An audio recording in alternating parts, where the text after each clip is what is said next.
looking right now at Miami Beach looks pretty good as Floridians brace for the arrival of Hurricane Dorian. It's likely to strengthen to a Category 4 before it makes landfall early next week. Dorian could be the strongest storm to hit Florida's East Coast since Hurricane Andrew. That was back in 1992.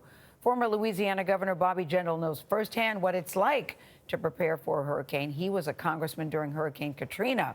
We all remember that, which destroyed much of New Orleans, and he joins us at the table. Good to have you here, Governor. Good morning. Thank you for having me, Gayle. Thank you to all of you. We're glad you're here. You certainly know what it's like to deal with catastrophic issues. We certainly hope that's not the case in Florida. But right now it is tracking to be a Category 4. As they sit there and they're waiting, what advice do you have for the governor there and the residents too, really? Sure. Well, look, I'd say three things. And we did have two big hurricanes my first 6 months, just like Governor DeSantis is facing. The first I would say is you need to over-prepare. You hope for the best, you prepare for the worst. Look, if you over-prepare and the hurricane is not as bad as you feared, if it goes somewhere else, people might criticize you, but if you under-prepare, then people's lives could be lost. I'll give you a quick example. In my home state, we had a nursing home, a healthcare facility that didn't want to evacuate. They refused to evacuate. The storm was coming. They didn't think it was going to come to them. We parked high water vehicles in their front yard without telling them. In the middle of the night, we get this panic phone call saying the water's coming. We got to get these patients out.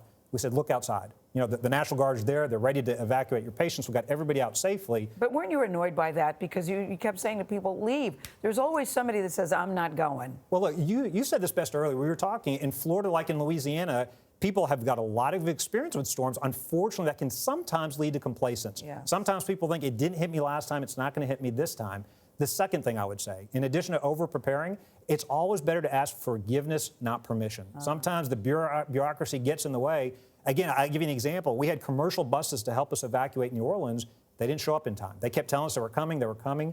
We actually got National Guardsmen, some of them who didn't have their commercial driver's licenses. We got school buses. We got those folks out.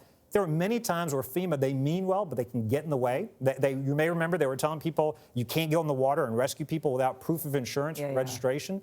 Cajun Navy didn't follow those rules. They saved a lot of people. The third thing, and I would say this to the people of Florida. The first two are for a government. The third is for the people of Florida.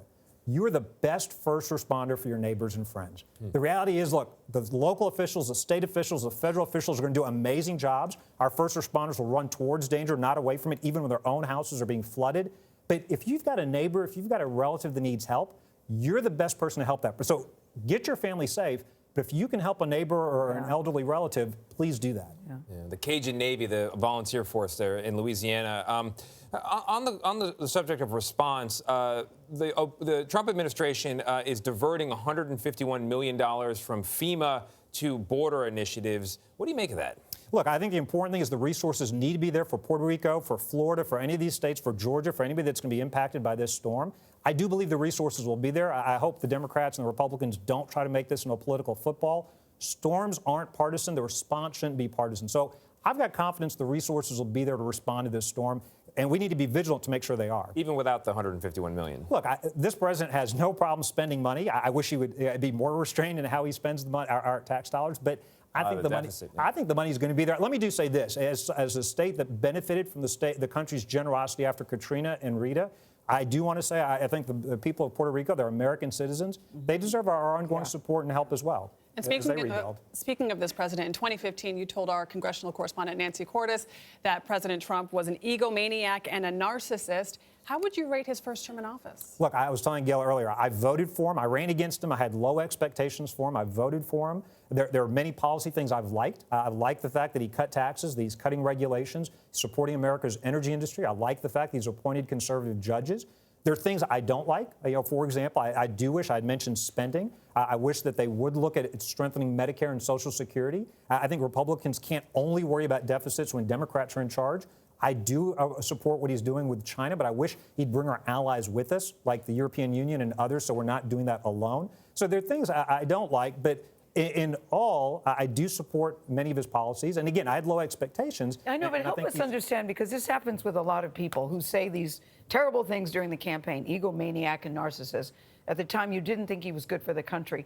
How do you go from that to voting for someone who you don't think Great question. is a good Sure. person No, and at for the the time, country? I actually publicly endorsed him in the Wall Street Journal. I wrote an op-ed that spring saying, I don't expect him to be the next great statesman. I didn't vote for him thinking that my opinions didn't suddenly change. Yeah. I voted for him for two reasons. I said, one, I think he will try to repeal Obamacare. I think there's a chance he'll try to appoint conservative judges. I don't know if he will, So but before I we didn't go, think Hillary would. because I know they're counting us down, how do you think he's doing now?